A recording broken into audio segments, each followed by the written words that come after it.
when we use a psychedelic, that hierarchy goes away. And so some of those beliefs that we're trying to gain entry into our brain can kind of climb up that corporate ladder and take effect. And what's also going on has to do with parts of your brain that normally connect, like networks of the brain that normally connect, will disconnect.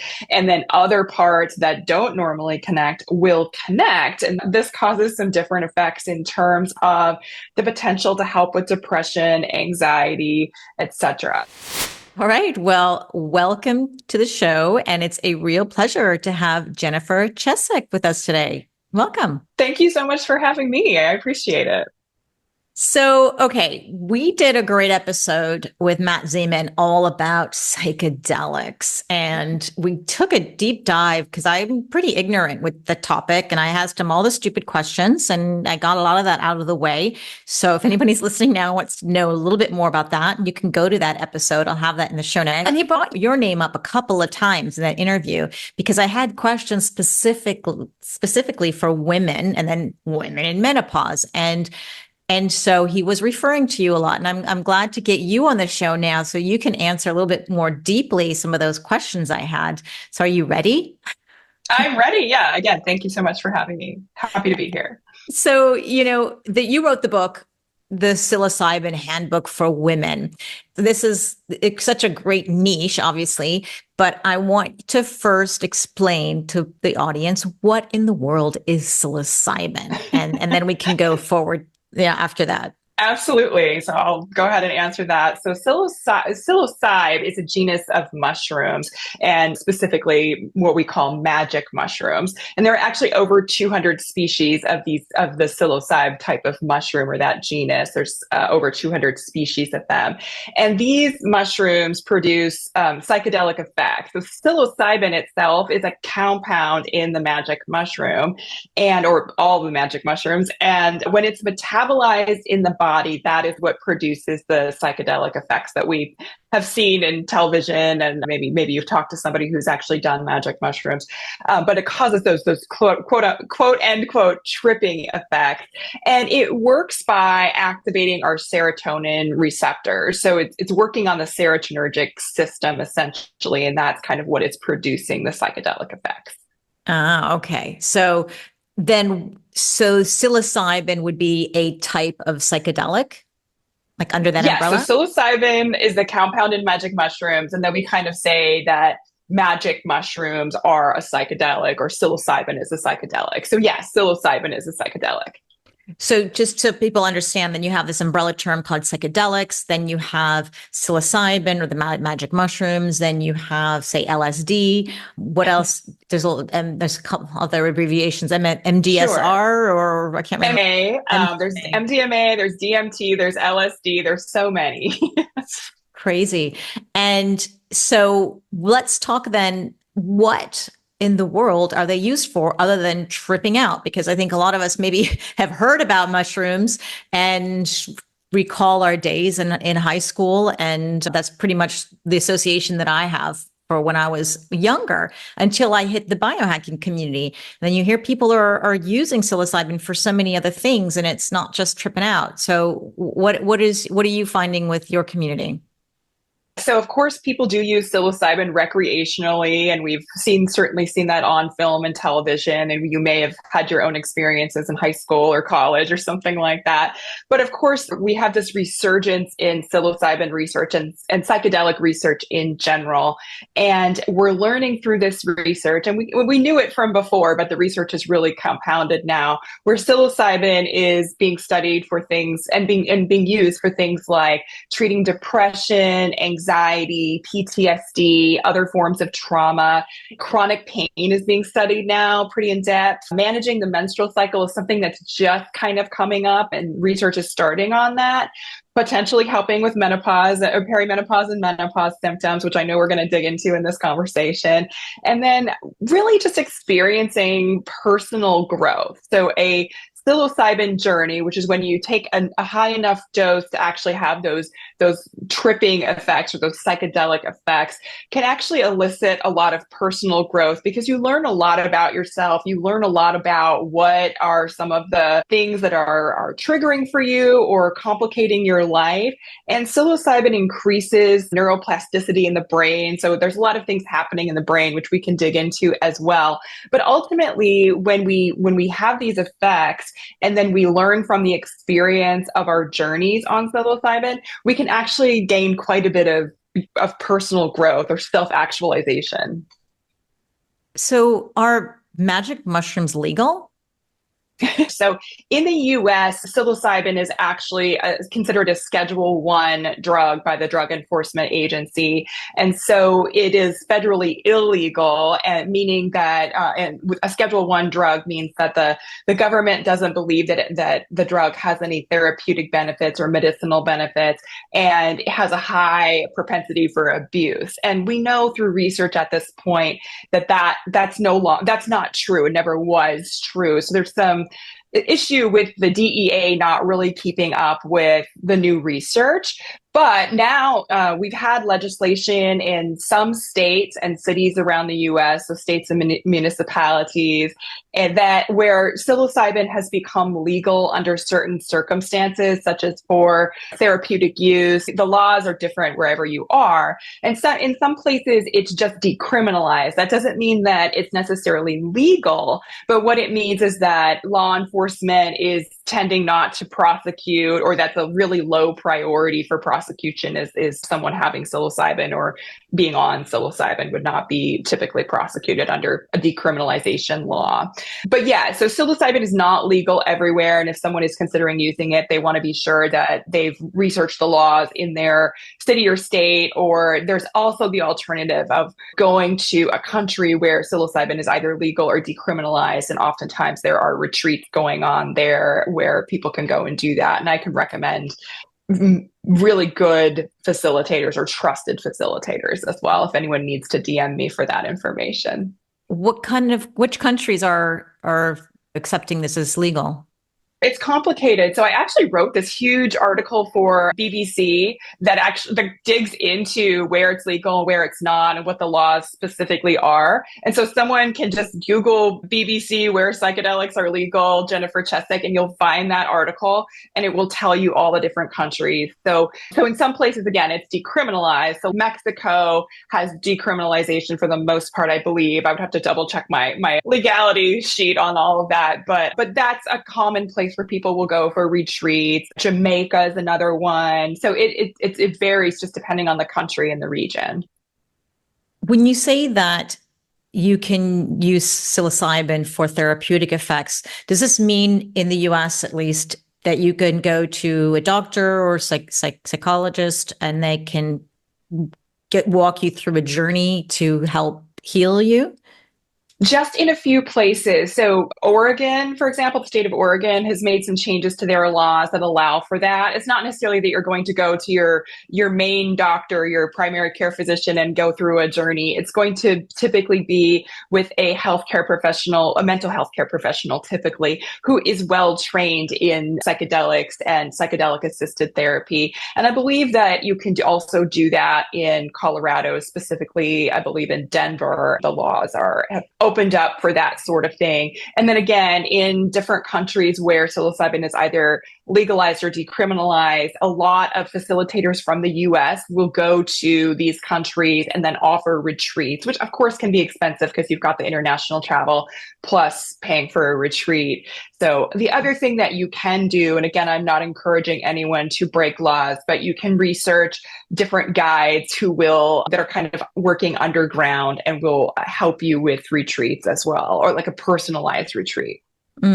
So this is the question that I had for Matt that was, I think, really important, is because if you do decide you want to do something like this, you better be really sure you're getting the good stuff, or you're getting somebody who knows how to hold space for you, or whatever happens. And perhaps before we get to how do we find someone we can trust, why don't we talk about what a journey looks like? Why would somebody, let's say the woman going through a menopause transition right now, who's struggling with anxiety, depression, perhaps any other, I don't know if it can help with hot flashes or poor sleep and all this, the other typical common symptoms.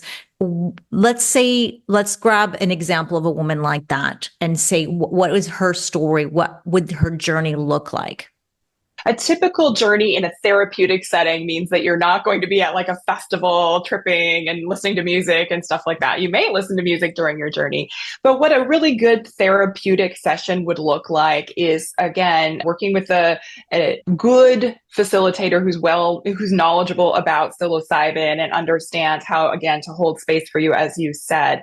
So that might look like you go on a retreat and you spend the first day kind of settling in, getting to know the people that are with you.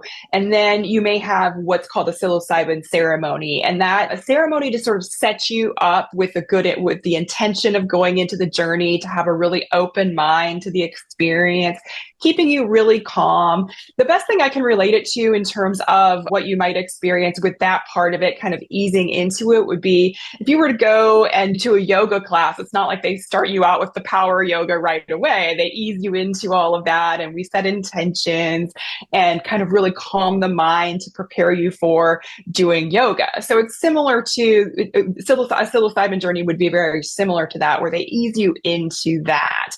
Then you would ingest the medicine, and that can be done in a few different ways. It might be in pill form. So people who facilitate with psilocybin often will grind psilocybin up into a powder, measure it accurately so you're getting the exact dose that you want, and they put it into a capsule. And so then you don't have to actually physically eat the mushroom. Some ceremonies will have you eat the mushroom, but again, it will be a weighed out amount. It just depends on the type of retreat that you go to. And then there's also, it can be ingested through a tea, where it's either ground into a powder or in other ways made into a tea. That's a little less where you get the exact amount that you want. And I'm pretty particular about dosage, because you don't want to take too much, don't want to take too little and not have an experience.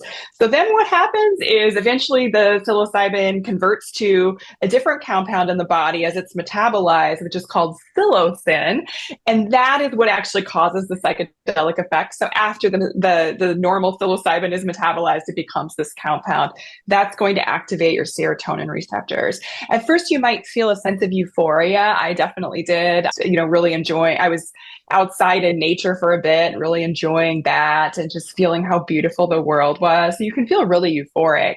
And then as your journey intensifies, meaning where you're really hitting the peak dose in your body as it's being metabolized and getting larger in the body, it's going to cause some different changes in the brain that are happening. They're not permanent changes, it's just temporary, but you may go through a psychedelic experience. Now, of course, you may have some visuals. So the common thing that we've seen from film and television would be like where the edges of things are blurred, or there's multiple iterations of something, or things are moving. So for example, I remember being inside and there was a rock fireplace, and the rocks were kind of pulsating on that fireplace. And I'm sitting on a sofa at one point, and the couch seemed to be breathing, which I didn't like that very much. I was like, you're not supposed to be alive. But so you may experience some of those types of things just externally or visually or with your senses. But then what's happening in the brain is really kind of cool. And we can dig into this, where when we're young, our brains are super flexible. If you think about it, just when you're young, you're a child, you haven't formed your identity yet, or really understanding how the world operates. As we get into adulthood, that starts to solidify. And so our brains, when we're young, are very flexible. But as we get into adulthood, they become really rigid. And this is where sometimes depression and anxiety can occur with some of that rigidity. And it's hard to change that. It's really hard to change our minds as adults, which sounds really crazy. But if you think about it, researchers have this really great model for describing how psychedelics often work, and they call it the Rebus model. And this stands for Relaxed Beliefs Under Psychedelics. So Rebus, it's a weird little acronym. But what they're essentially saying is if we think about our minds in adulthood as a frozen pond, right? So it's iced over. If you were to try to take a new idea or to change a belief about yourself, maybe you have a negative belief just about who you are, are, whatever it is, if we were to take a rock in the form of a new belief and drop it on a frozen pond, it doesn't gain entry because of that rigidity. Now, if we look at our minds on a psychedelic, our minds become extremely flexible. And if you were to take that new belief and try to drop it in, now you've got a thawed pond when you're on psychedelics. That's your brain. So you drop that rock in and it actually gains entry and causes a ripple effect. So why does this happen? When we think about our brains, they actually form this hierarchy of beliefs, like a hierarchy of a belief system. And so if we think about this in terms, the metaphor I like to use is that thinking of a corporate structure, right? So you've got some CEO beliefs at the top, and then you've got the employees that are just starting out at the bottom. And the CEOs don't like to listen to the new belief employees at the bottom, right? They're controlling everything up here. So they don't let anyone tell you what to do within that hierarchy. When we use a psychedelic, that hierarchy goes away. And so some of those beliefs that we're trying to gain entry into our brain can kind of climb up that corporate ladder and take effect. And what's also going on has to do with, so parts of your brain that normally connect, like networks of the brain that normally connect, will disconnect. And then other parts that don't normally connect will connect. And this causes some different effects in terms of the potential to help with depression, anxiety, etc. So one thing that happens is we have this level of what's called fear extinction. So if you have anxiety around a memory that's really triggering or something like that, of course it's really, that anxiety is there for us when we encounter that trigger in normal everyday life, right? And so we tend to avoid thinking about our traumas or our anxieties. We try to push them aside because we don't want to deal with them because they're so triggering and fear inducing. When we are on a psychedelic, there's this level of fear extinction where some of those triggers that are associated with memories will go away. And so we can re-look at our memories without having the same triggering effects that cause us that, anxiety and trauma to begin with. And so some of that goes away, and then we can reprocess some of these things that have been really triggering for us. And so at that level, then you come, you're done with your psychedelic journey. You come off of the medication over time. It takes about, depending on your dose, it's, we can think of it as about a 6-hour kind of thing. So it's an ordeal. You're definitely going to be in it for a little while there. But when you come out of that, there's some increased neuroplasticity where your brain has actually grown some new dendrites and synapses, and that has a lasting effect. And it's a really good time to start working on some of that and those things that are causing you anxiety or depression, because you have the ability to start to change those things. So this is really effective for, again, depression and anxiety, PTSD, other forms of trauma, but also to a certain extent, if you are grappling with addictive behaviors. So a lot of times when we hit menopause, we might be numbing out with certain substances, like wine is a common one for women in menopause. We're struggling with dealing with our intense feelings. So we're turning to wine. We're turning to things like addictive online shopping, maybe. I mean, there are many things. It could be food addictions or like binge eating. And so psilocybin has this potential to help us mitigate some of those addictive behaviors. And then I'm going to pause here for a second because I want you to be able to ask questions. But I also, in terms of menopause, since you were talking about perimenopause and menopause, I think there are 4 ways that psilocybin can potentially help. And we can dig into these. These would be depression related to going through perimenopause. Sexual dysfunction would be the second one. Trauma, if you've had life trauma, that actually affects how your menopause experience will go, which sounds crazy, but it's true. Science shows this. And then the fourth thing, which is the thing that I already touched on, which was those addictive behaviors. So we can dig into some of that, but I know I've been talking a lot, so I want to stop for a second and give you a minute. I have so many questions now. So yeah, of course. So you've given an example of what a journey would look like. And when I had the discussion with Matt, he explained that there were 2 types, and you explained one type that was very close to nature. It's not like you said 6-hour journey. Then we go spend the whole day at some retreat and we can get a guided journey. And I guess that could be in a group, or it could be a few people, or it could just be you on your own. Now, Yes. the other setting scenario that he mentioned was in a doctor's office. If you want the lab coat, you want a doctor, then you go and get not your GP, but just somebody like a mental health doctor. And so then that journey would be different in the sense that you don't have 6 hours, right? So you probably, I don't know. I mean, how does that work? You go to It's still the same. You're still going to need that really big block of time. So if we're thinking about going to a therapist where you're actually going to do psychedelic assisted therapy, you would meet with that therapist ahead of time before you ever ingest psilocybin and make sure that you feel comfortable with that person, etc. And then when you actually go in for your experience, you would have that blocked out chunk of time because again, you're going to need time for the medication to take effect, time for it to decrease in your body where you would be safe to leave again. And then there's something, so that journey might be another like that would be a 6-hour thing where you're in a clinic or a nice room that's made comfortable for you. And you might go through your journey with something like an eye mask over your face, and there might be some soothing music playing. And your therapist is not there to interfere with your journey at the time. They're only there to be a comfort to you so that you know that you're not alone. And if something difficult comes up, of course, they can help you with that. But generally, they try not to interfere. And then after that, you would go through a process. This would probably be a different day, but a process of what's called integration.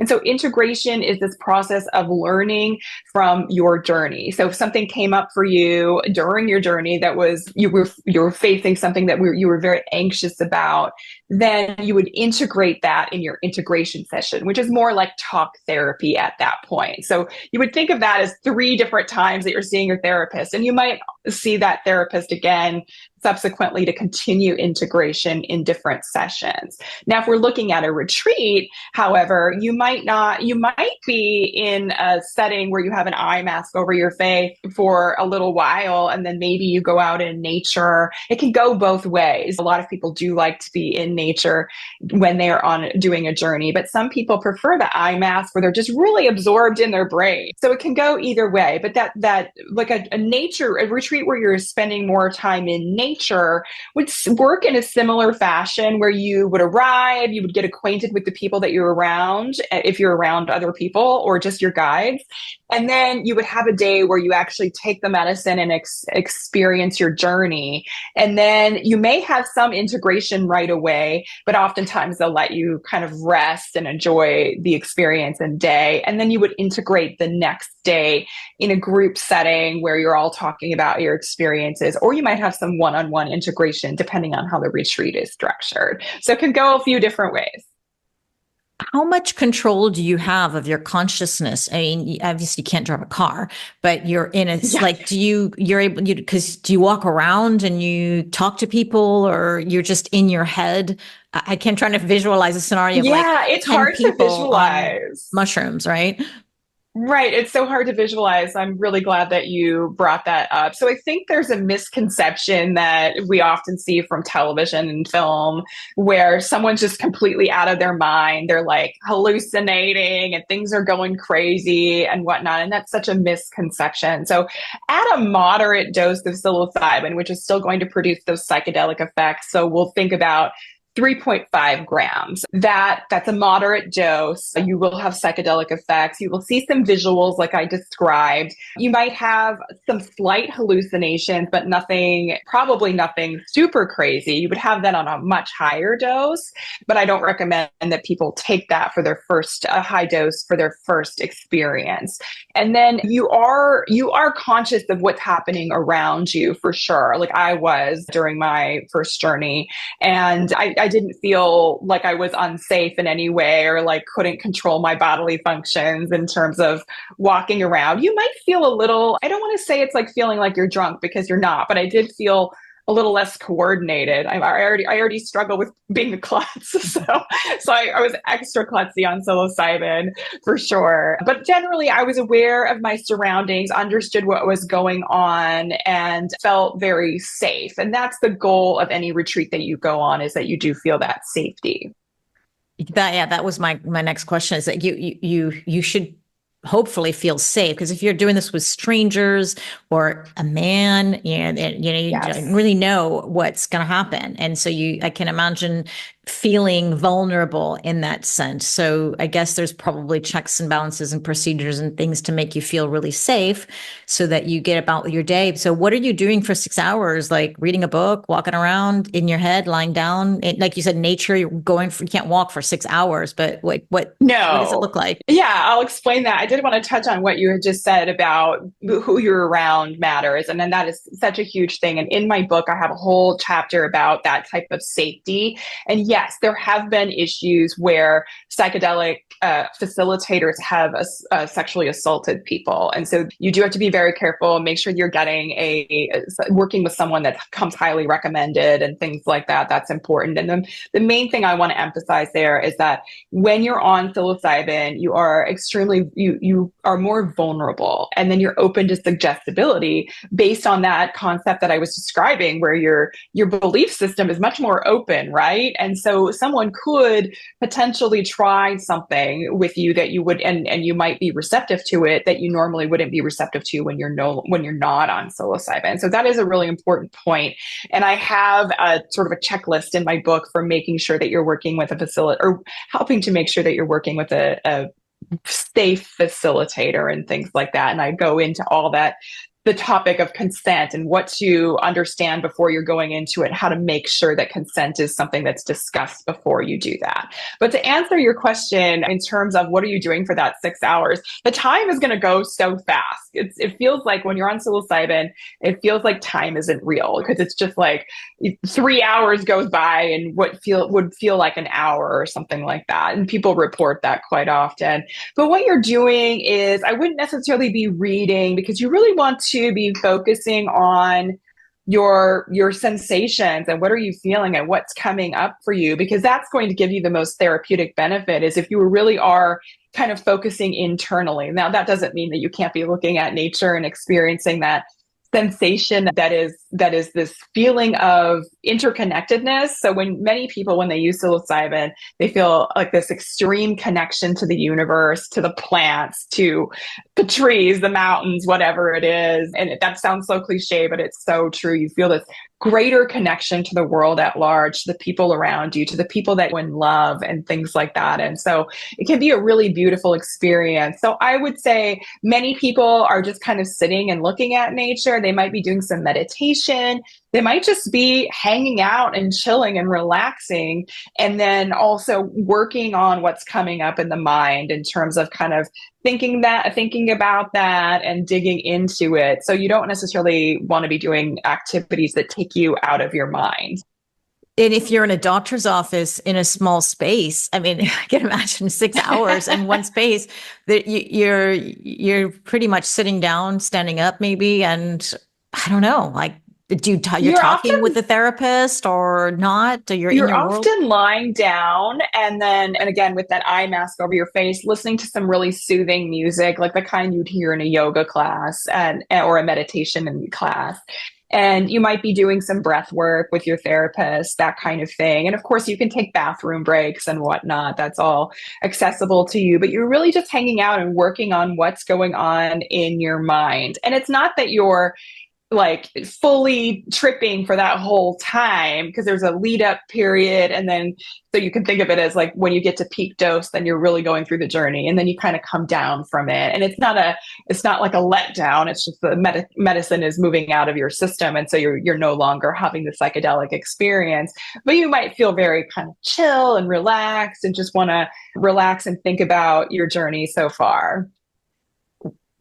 So it sounds like really amazing or pleasant or connected to nature and happy and all that. Is it always that way, or are there people who have really bad experiences or just can't handle what actually comes up?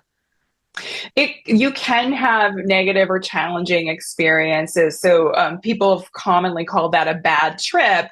And we're trying to reframe that in the community to more of a challenging experience. So what can happen, of course, is that again, we talked about how in normal life, we tend to avoid the things that trigger us, right? Our anxieties. Now, if you think about psilocybin, it's activating your brain in different ways, and you're not going to have a choice about where the medicine sort of takes your brain, right? You don't have control over that. It's going to bring up what's ever in your subconscious mind that you probably need to work on.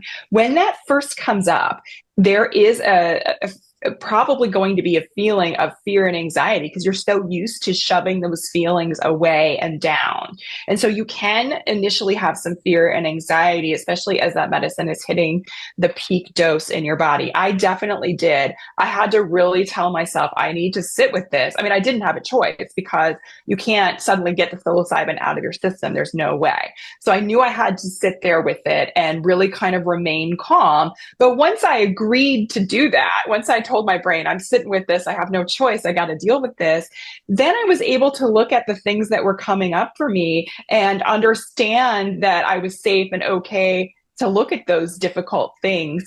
And on the other side of that, I felt the most peace that I've ever felt in my entire life. I've tried to explain that to people and it's hard to explain, but I went through a difficult section, like maybe 10 minutes where I felt like, oh gosh, I don't want to be doing this. Like I want to unsubscribe from this experience.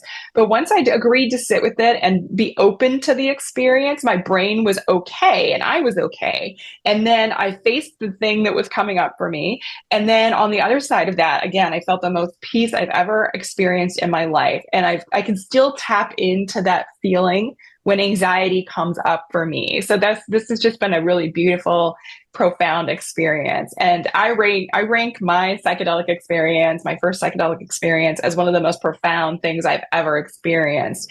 And this tends to happen for people even if they have a challenging experience. So research studies have looked into this and with survey results and have determined that even when people have challenging experiences, they rate the experience up there as the top 5 or top 10 of their life.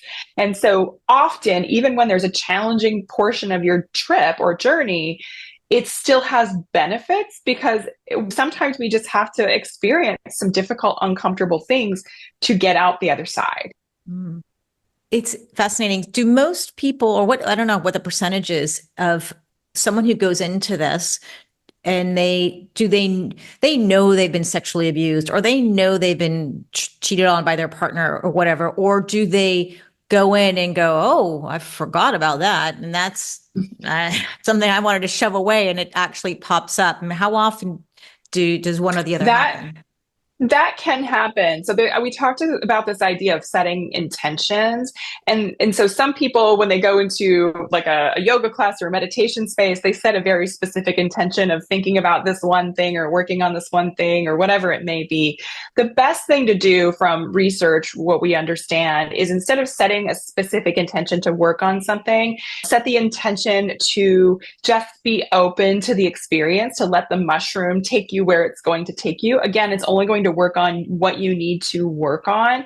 Yes, things can come up that you have really been avoiding for a long time, of course. But again, as long as you set that intention for being open to the experience, that has been proven to help people not have a negative experience, if that makes any sense. It's just being open to the experience helps you have less of a challenging issue.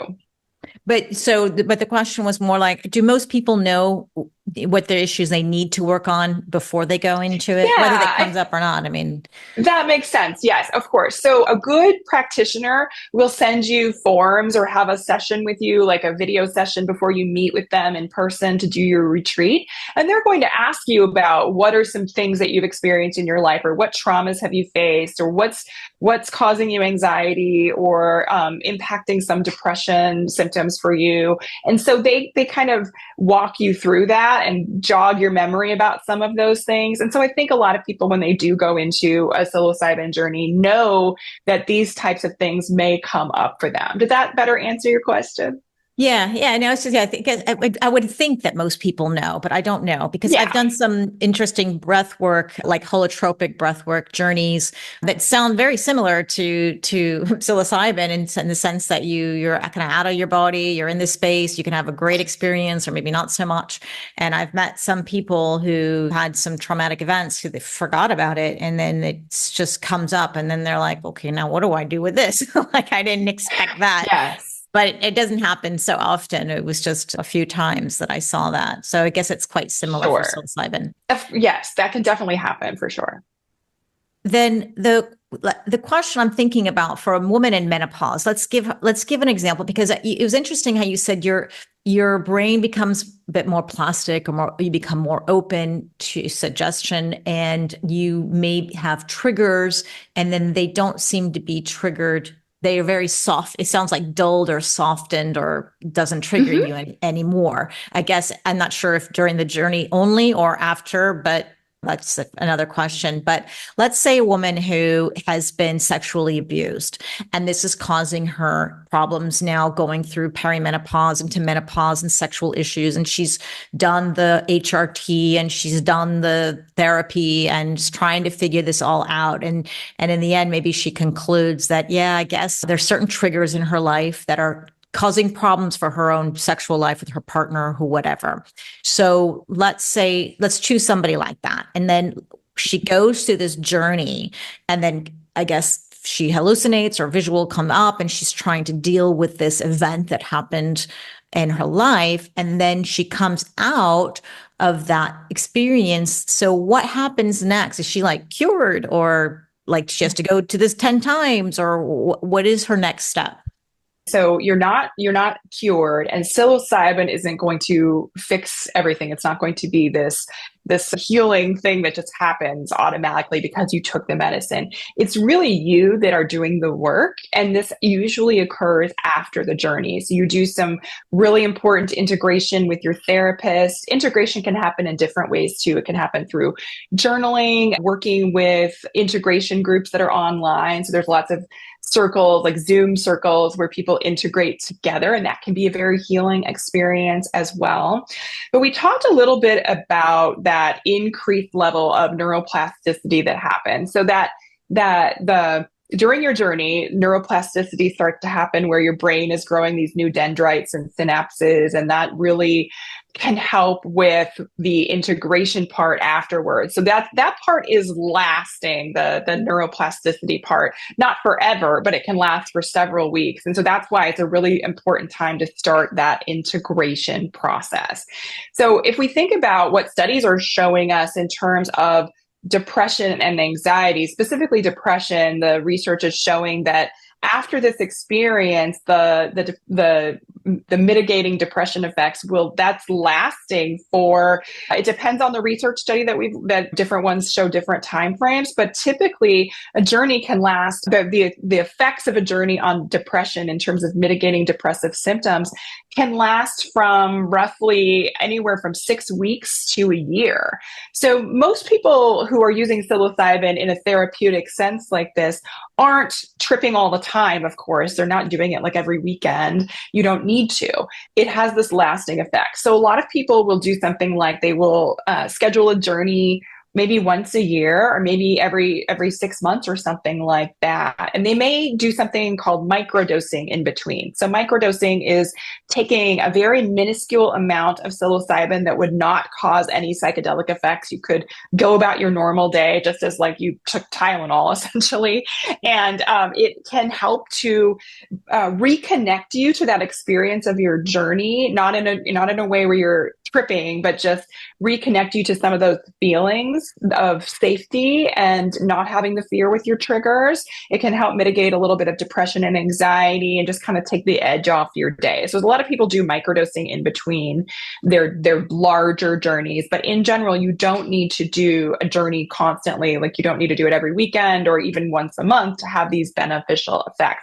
But the key here is that you have to do proper integration after, because integration is really where the changes to who you are occur. So if we think about someone who is maybe dealing with sexual dysfunction, and that's rooted in a history of trauma, which is very common, we do see that psilocybin has some potential benefits for sexual dysfunction. Now, of course, part of those benefits will come from maybe some changes that are occurring with your understanding of your experience in the world, of course. But we also know that psilocybin, well, I should say that there are two things that can be protective against sexual dysfunction. One is having really good intimate partner communication. Then the second thing so I said intimate partner communication. And then the second thing is having a positive body image. Now, easier said than done for both things, right? Psilocybin can potentially help with both of these things. We've seen through research that psilocybin has potential to help with eating disorders. So working on the body image part of it. When an eating disorder is present, there is some rigidity in a part of the brain called the angular gyrus. And it sounds like psilocybin relaxes some of that rigidity and then helps with some behavior change afterwards, as long as we're doing proper integration to help mitigate some of those issues with an eating disorder that are present. And that includes helping with body image. Now, it's not a cure-all for body image issues, but it can help with that. And then getting back to this idea of intimate partner communication. So psilocybin will actually make you feel more connected. I mentioned more connected to like the universe or nature, but can also make you feel more connected to your loved ones. So for example, this is going to sound wild and woo, but when I was doing my journey, and a part of my journey was with an eye mask and everything, and I was like lying down on a mat, and there was this sound bath with like Tibetan singing bowls going on around me. It was really a beautiful experience. But I felt as if I was connected by points of light to everyone that I know and love, and I know who really loves and cares for me back. This was just, it wasn't a hallucination. It was just the sensation in my body. And, a lot of times we know we have a support system or friends and loved ones that we can rely on, but to really feel it in your body is a completely different experience. And so I had gone and done my journey alone without my husband present or anything. No one else was there except my guide and a trip sitter who was female. And then I came home to my husband, and I felt exponentially more connected to him. And it was this really weird feeling of like, gosh, I really like this guy who I've been married to for 10 years. And so you can go and do that and it's almost like some walls will come down for you. At least that was my experience, that walls that I was holding up to protect myself seemed to dissipate. And I was just much more open to this sense of feeling connected and being in love and loved back. And so these walls can come down and make you feel more connected to your partner, and your partner doesn't have to do psilocybin. Now, of course, sometimes partners do psilocybin with each other, and you want to make sure that you're covering consent and all of that when you're doing that. But that can be beneficial as well. But people report that after using psilocybin, whether alone or with a partner, that they have increased sexual satisfaction. So again, psilocybin isn't going to be a cure-all for sexual dysfunction, which can be rooted in many different things, but it may offer some benefit and help. Yeah, that sounds really interesting, especially for couples who've been around. Like I've been married for 30 years, and I'm like, wow, I don't never convince my husband to do this. And maybe I could, I don't know, but it would be like, I mean, imagine, does it like project you back into when you just first met and you were first in love, and it's a different feeling? Like that just sounds really cool. I don't see why not. It was a really cool experience. Yes, I did feel reconnected to our beginning as a couple. And then I felt this sense of like feeling everything that our relationship has been and what it will become. And it was just such a cool, like beautiful experience to witness that. Like, again, not in a hallucination, but just a sensation in my body. And again, I mentioned this idea that it feels like time isn't real when you're on psilocybin. It's almost like you can do this mental time travel. So in my brain, I could travel back to our beginnings. And of course, we can do that without medications, we can think about our beautiful memories. But it was almost like I was there. Like it was like I was teleporting my body to the past and somehow teleporting my body to what our future holds, and also feeling what our present is in a greater sense. Because we obviously can get stuck in just going through the day-to-day motions of life, and our relationships take this back seat and we get stressed out and we're busy. And if you really stop to think about your relationship and what it is, you can reconnect to what it really is at its core. And it can be a really beautiful, loving experience. And again, it's not like my husband changed in any way. I always joke that I think he was just sitting on the porch drinking beer the whole time. Like went off and did my journey, came back, and he was back still sitting there. And so it was me that changed. Walls came tumbling down, and that's a beautiful thing. That's crazy. So sex must be really good, like different. It is. we've had a good sex life, but like I felt really exponential. Like even I mean, this is after that. Yeah, it's a big deal for sure. And so now I'm wondering, what is the difference if you were to do your own journey and you come back with your rose-colored glasses and your husband's looking really attractive, and then you have sex, and then what's the difference between that kind of sex and then like if you both are having an experience together, and then sure. I'm assuming you have lots of love between you. Obviously, if you have a lot of baggage and a lot of walls to break down, then maybe it's a little different story. But if you just generally, I think it would be really, I don't know. Do you have an experience, a difference between one and the other? We personally haven't done it together. I don't think I could convince my husband to do psilocybin either, but he appreciates that I did it. And then I did interview a woman who is part of a couple, and she and her partner have used psilocybin together multiple times, and they've had different types of experiences together. But one thing she said to me that's really stuck is that after using psilocybin together for the first time, they found that they were just gentler with each other. And I don't mean gentler in bed. I mean just gentler in general, with like not as reactive when someone pisses you off or annoys you or gets on your nerves in some way or doesn't do their chore that they're supposed to do or whatever it is. You're not as reactive, and you try to understand each other better. It just kind of, again, it breaks down some of these walls that we hold up and our defense mechanisms a little bit. And so I think that can be a very powerful tool. But that being said, you definitely want to have a conversation about consent before going into it, even with someone you've been with forever. It's important to talk about those things, and do you want to be touched or do you not in advance. And again, I outline consent in an entire chapter, and that includes with romantic partners. So obviously have those conversations. And I don't necessarily think that psilocybin is going to be something that is an aphrodisiac, like we think of like chocolate or oysters or whatever. If those things even work, I don't know. But if it's not necessarily an aphrodisiac, it's more that it opens you up to you being intimate with each other. And again, not just sexually, but really intimately connected with each other, which can be a really big benefit. And then a lot of times too, I've heard from women where they go off, they do their psilocybin journey, and they just have more body confidence. And so then that opens doors in the bedroom as well, or just in general too, in your everyday life. So that can be a beautiful experience as well. I see so many issues that it can help with, or at least support with. And again, we're not talking about a cure-all, but it just helps along the way, and perhaps alongside other things that women may be using in terms of helping themselves heal with whatever it is that they're going through. But I see the body image definitely when you think about body dysmorphia, and I'm no expert in this, but what I understand is that a woman sees herself in the mirror and she sees something totally different than what I see when I look at her.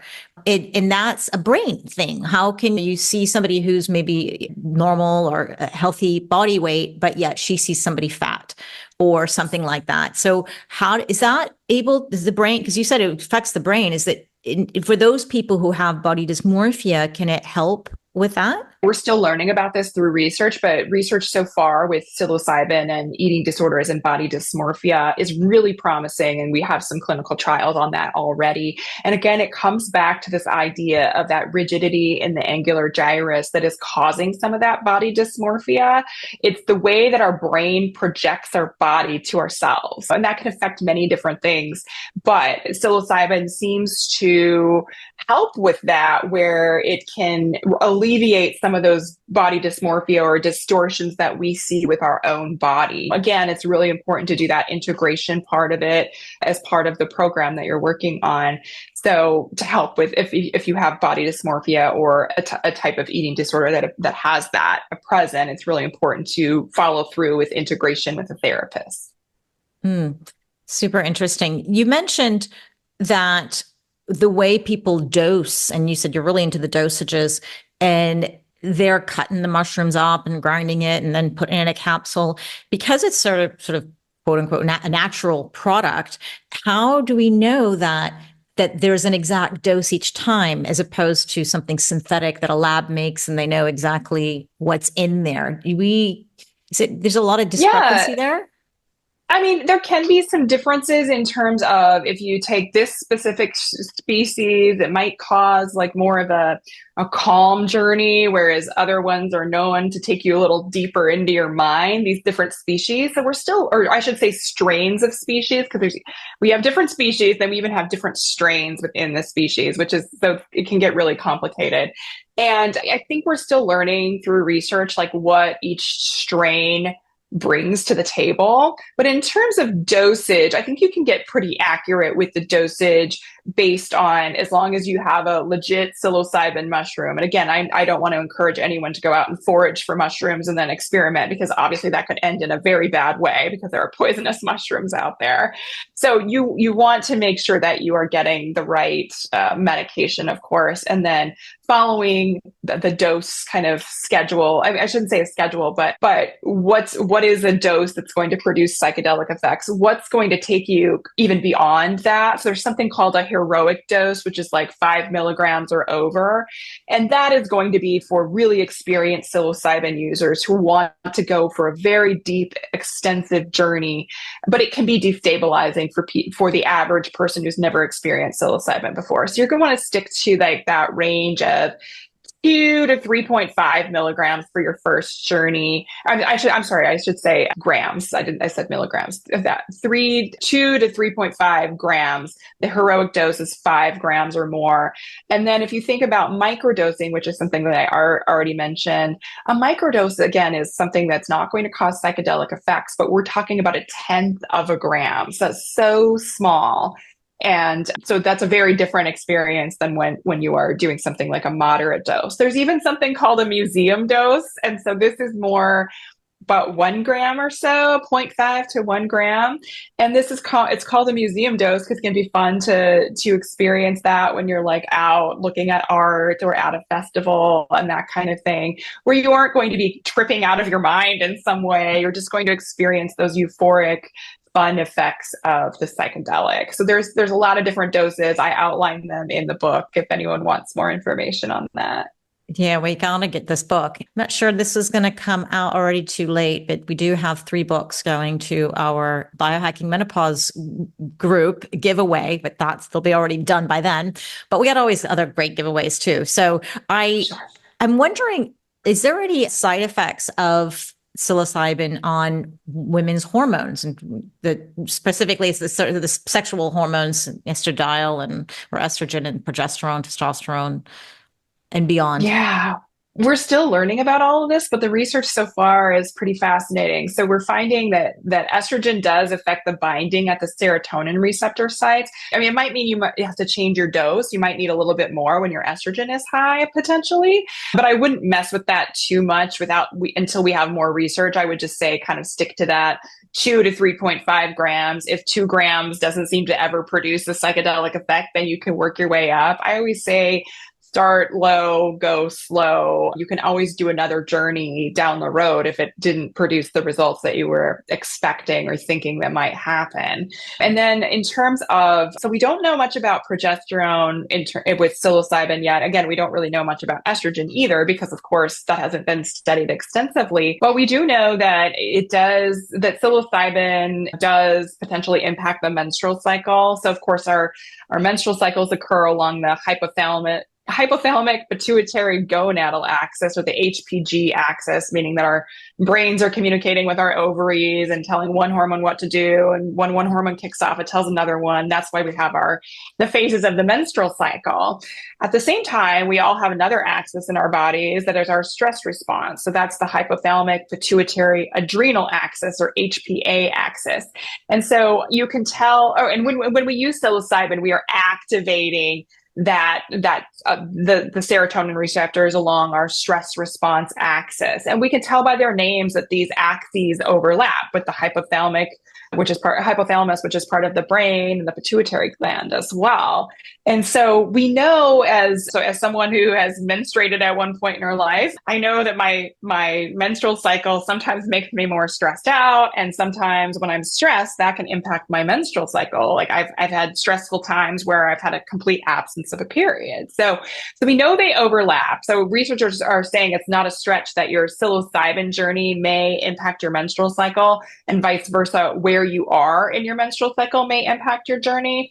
And this would be true as well in perimenopause, when our cycles are can be very wonky during this time, but you generally still have a menstrual cycle until you get really close to menopause, where where you have an absence of a period.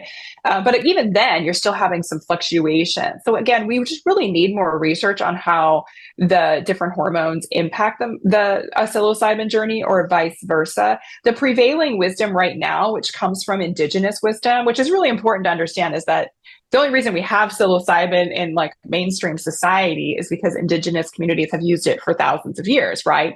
And so they have this practice of doing things over and over again to reproduce the same results. The same thing that we think of in terms of mainstream science, indigenous wisdom has a lot of knowledge already that we can draw on. And so the prevailing wisdom from indigenous cultures is that if you are closer to your period, or on your period, don't do a psilocybin journey. You're better off doing that closer to ovulation. And this has to do with the way that our bodies are processing energy and glucose and insulin and all of that. So again, it's better to do it closer to ovulation. We have a lot of energy available in our bodies to really focus on this journey and support the journey. Whereas closer to menstruation, we're very energy depleted. We're becoming more insulin resistant and things like that. And so indigenous cultures don't even let people journey during their actual period. And I always tend to encourage people to honor that wisdom, because again, they've been using it for thousands of years and they must have some reasons for this. And I believe in those reasons. And they actually dovetail with mainstream science, these reasons as well. So we don't have all the answers yet. I'm hoping that we spur some research on this now, especially as psilocybin is being studied more and more. So I hope we get that understanding. What are the risks of taking mushrooms?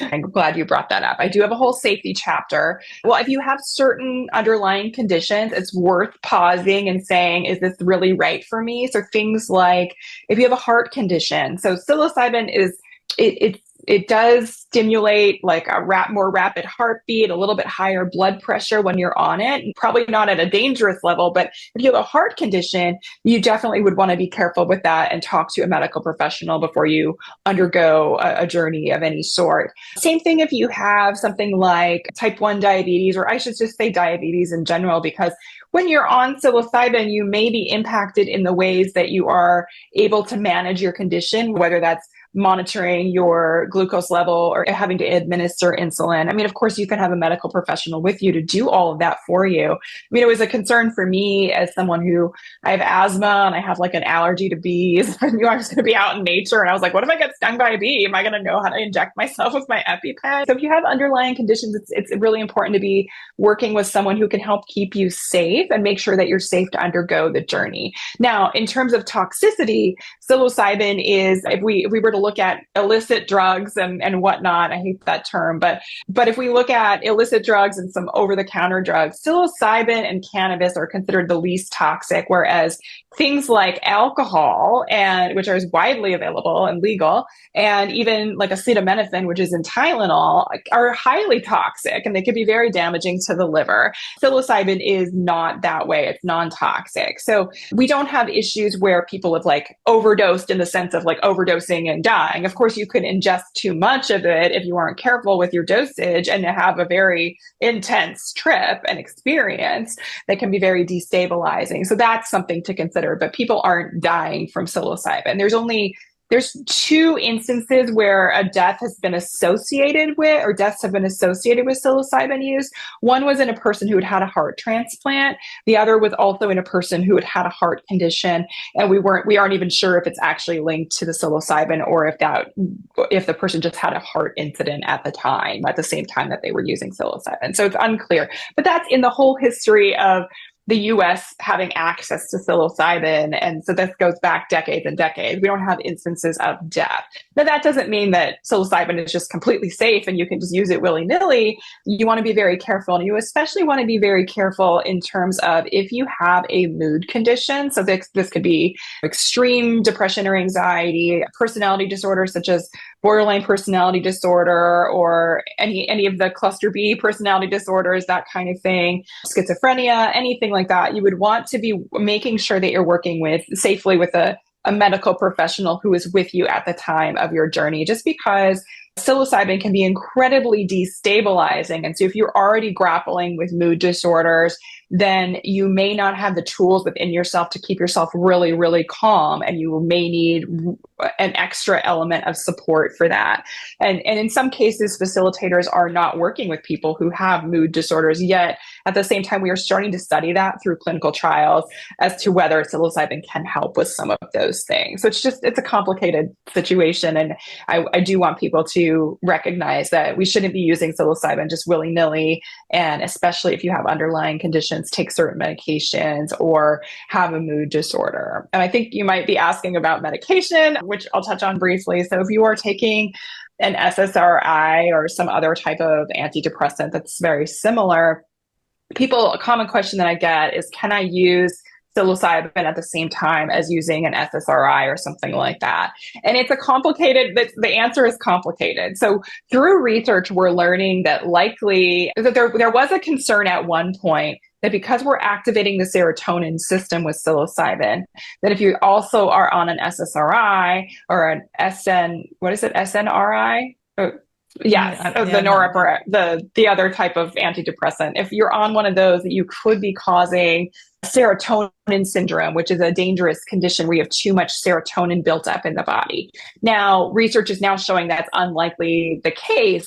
However, so it seems like it's really only, and again, you should always talk to your doctor and make sure you're safe to do this, but that if you're on an one SSRI and you use psilocybin, it's likely a non-issue. However, if you're taking multiple medications for mental health, then it could be a concern with serotonin syndrome. But again, always worth making sure that you're talking to your doctor. That being said, if you do use a selective serotonin reuptake inhibitor, it can lessen the effects of psilocybin. So you may need a slightly higher dose than a person who is not on an SSRI. But you can, again, work with the practitioner that you're working with to figure that all out. Again, just make sure that you're, talking through all of that with people. There's so much information here. It's like, I still have a few questions, but I'm like, where do I stop? And I can see why you go for it for women, right? Because you just talked about the hormones and the menstrual cycle, and I'm sure nobody else was really covering that. So it's good you do. There's one question about psilocybin as being a potential anti-inflammatory. And I'm wondering if that could help with some of the physical symptoms of menopause, like joint pain or other, arthritis. Yeah. It's possible. And I think in those cases, people would need to, if we're working to control chronic pain, it sounds like microdosing might be the way to go, where you're taking a small dose pretty regularly on a schedule. And I outline some of the protocol schedules in my book if anyone is interested in understanding what a microdosing schedule looks like. But it typically looks like you're taking it for like every other day and then taking a long break to kind of have a washout period. Or you might be taking it 4 days on and 4 days off, and then again, having a washout period at some point in a few weeks, that kind of thing. That's what these protocols look like. But we do know that psilocybin does have anti-inflammatory properties. So there's one study that's been really fascinating to me, but researchers took 4 psilocybin extracts and they placed them on human cells in a lab. So it wasn't a study done directly on humans, but on cells. And so sometimes our cells express what are called pro-inflammatory cytokines. So just proteins that are in the body that can cause inflammation. Of course, some cytokines reduce inflammation, but other ones are very pro-inflammatory and causing inflammation in our body. And so if we have a chronic pain condition that's present, sometimes we have a lot of inflammation going on. And what happened in that study was the 4 psilocybin extracts reduced the expression of those pro-inflammatory cytokines. And it also reduced the expression of some compounds that can actually send pain signals to the brain. So the best way that I can describe that is when you take an Advil or an Aleve with a non-steroidal anti-inflammatory medication for pain, that blocks a compound called COX-2, and I can never remember the full name of that or pronounce it, but it blocks that. And they found that psilocybin also blocks that molecule that's causing or that leads to a pain signal.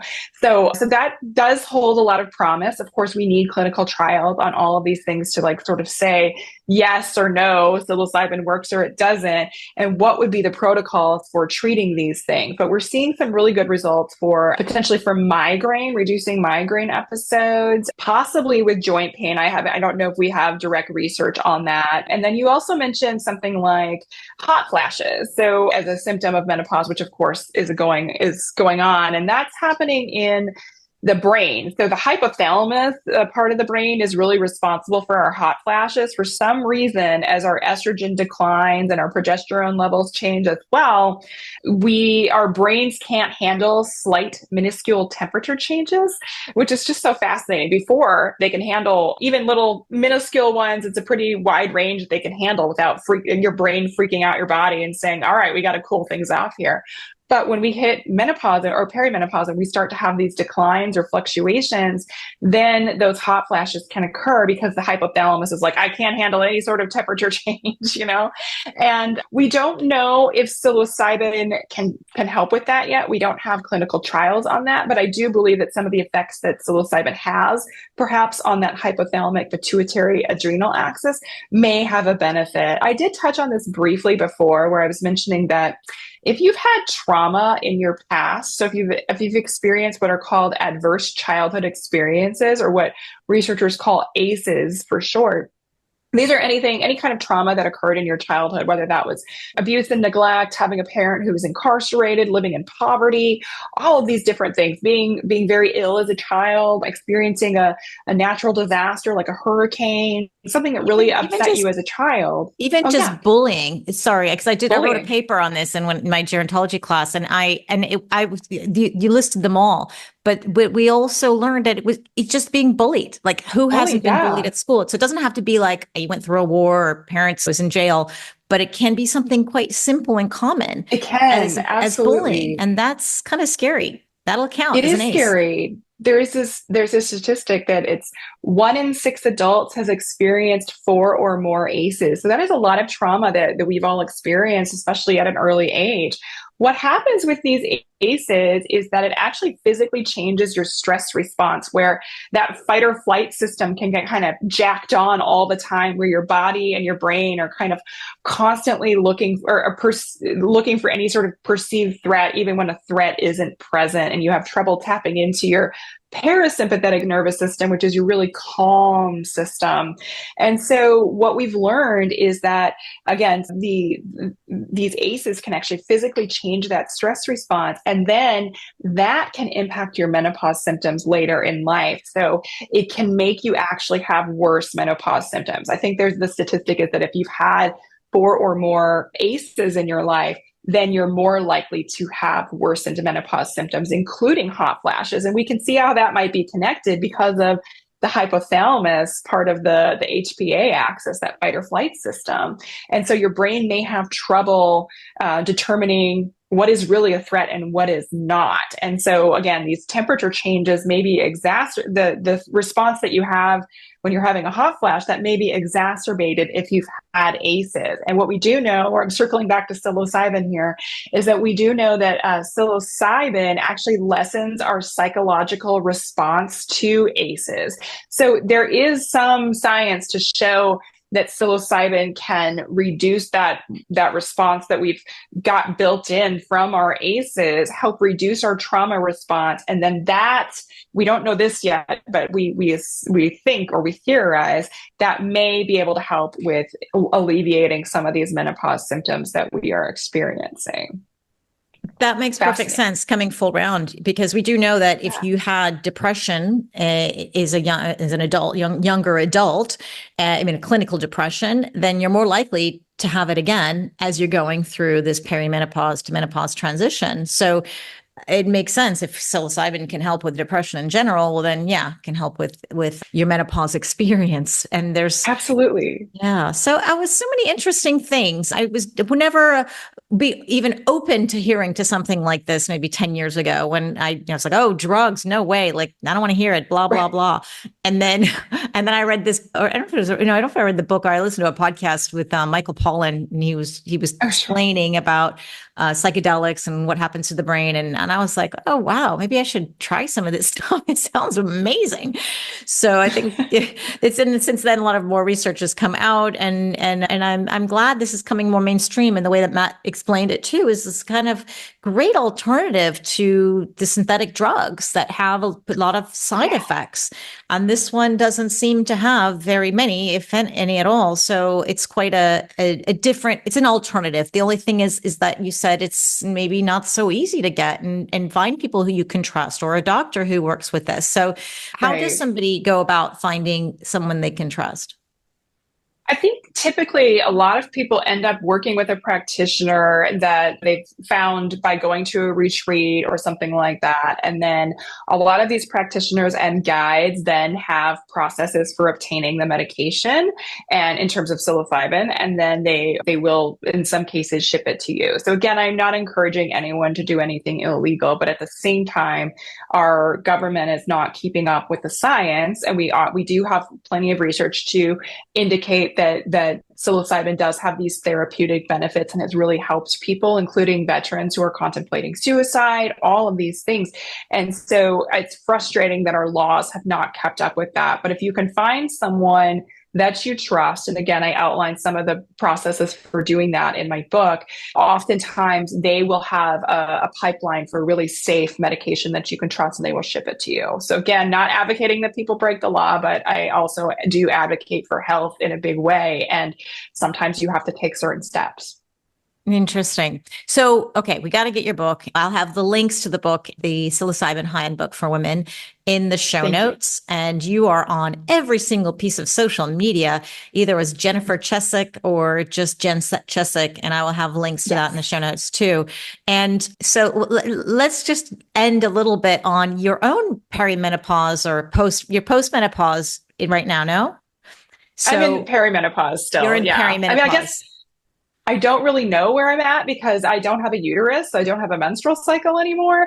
But I think I still if I had a uterus, I think I would still be menstruating, and possibly irregularly, because I still get some of the PMS symptoms, breast tenderness and all of that. So I can kind of track my menstrual cycle loosely, even though I don't actually have a physical bleed without a uterus. And I kept one ovary. And so that's why I didn't go into immediate menopause. But in terms of my perimenopause experience, I just turned 46 the other day. I am definitely in perimenopause. I'm experiencing hot flashes and an uptick in migraine, which is pretty common for people who do have chronic migraine to have an uptick based on just really intense hormonal fluctuations. And so I'm using a mix of psilocybin, I mean, not together, but like psilocybin as a therapy. I'm using cannabis as a therapy to help with sleep, that sort of thing. And then just taking really good care of my body. So one of the things that I've really learned in terms of all of my research, not related to psilocybin, but just menopause in general, I've done a ton of research on that. And we've learned that there's a lot of changes to our metabolic health when we go into menopause, or perimenopause and menopause. We become more insulin resistant. We start to lose muscle mass. We're more at risk for cognitive decline and heart disease and those types of things. And so one of the really great ways to help with perimenopause, there are many ways, but one is to really focus on your metabolic health. And I'm really a proponent of that. So I try to keep my blood sugar really stable. I don't I try to avoid like blood sugar spikes that then make your blood sugar drop and then you feel irritable and all of that.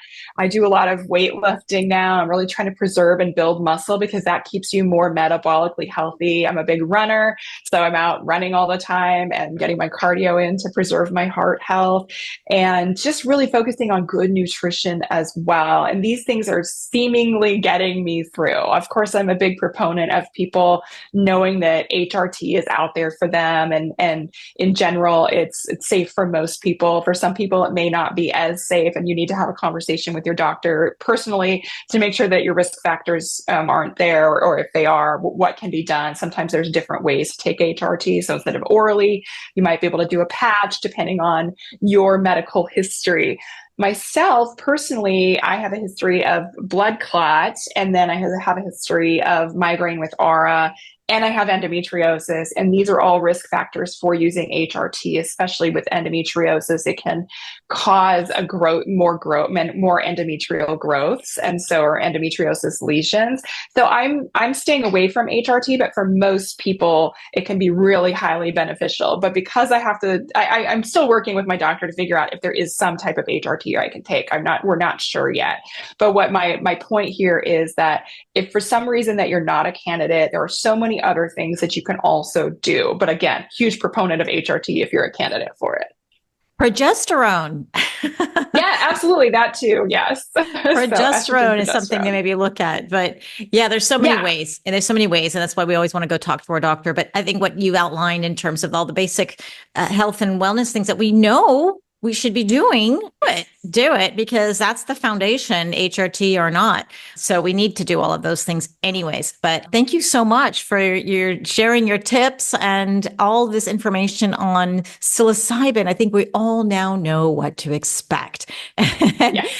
And if anybody else wants to find more information, get the book, the Psilocybin Handbook for Women, or reach out to Jen. And I think, I'm just learned so much. Thank you so much. And hopefully I'll see you again. Thank you for having me at any time. Absolutely.